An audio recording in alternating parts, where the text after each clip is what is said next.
Okay, இந்த 2025 ஒரு 3 பேருக்கு ஒரு காம்படிஷன் எடுத்துக்கலாம் சார். அஜித், பிரதீப் ரங்கநாதன், அதுக்கப்புறம் தனுஷ். ஏன்னா இவங்க 3 பேர்த்துமே 2 படங்கள் ரிலீஸ் ஆயிருக்கு. நீங்க சொன்ன மாதிரி இந்த ரியோ இந்த மாதிரியான கேட்டகரி ஆர்டிஸ்ட் தனி. ஆனா இவங்களோட பெரிய ஹீரோஸா பிரதீப் ரங்கநாதன் வளர்ந்துட்டாரு. தனுஷ் அவர்களுக்கும் ஒரு பெரிய மார்க்கெட் இருக்கு, அஜித்துக்கும் இருக்கு. Vidaamuyarchi, Good Bad Ugly, Kuberaa, Idli Kadai, Pradeep Dragon, அதுக்கப்புறம் டியூட். யார் சார் வின்னர் 2025? பிரதீப் ரங்கநாதன் தான். பிரதீப் மாற்றுக்கருத்தே கிடையாது. பிரதீப் ரங்கநாதன் ஏகேன்னு ஒரு பெரிய ஸ்டார் இருக்காரு. இல்ல நீங்க எவ்வளவு முதல் போடுறோம், எவ்வளவு வருமானம் வருதுன்னு பார்க்கணும். வியாபார ரீதியாக சொல்றேன்.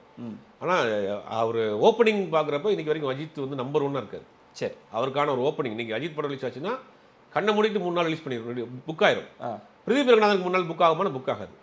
பிஸ்னஸ் வைஸ் மினிமம் கேரண்டி உள்ள ஆர்டிஸ்ட் யாருன்னா அஜித். கண்ணை மூடிட்டு எவ்வளோ வேணாலும் கொடுத்தலாம், அதுக்கு உண்டான பிஸ்னஸ் கேரண்டி பிஸ்னஸ் இருக்கு. பிரதீப் ரங்கநாதனுக்கு அந்த பிஸ்னஸ் கிடையாது. படம் நல்லா இருந்தால் மட்டும்தான் ஓடும். அஜித் படம் எப்படி இருந்தாலும் ஓடும், பிரதீப் ரங்கநாதன் படம் நல்லா தான் ஓடும். ரெண்டுக்கு வித்தியாசம் இருக்கு. நீங்க அந்த அவரை கொண்டு வந்து இங்கே வைக்கக்கூடாது.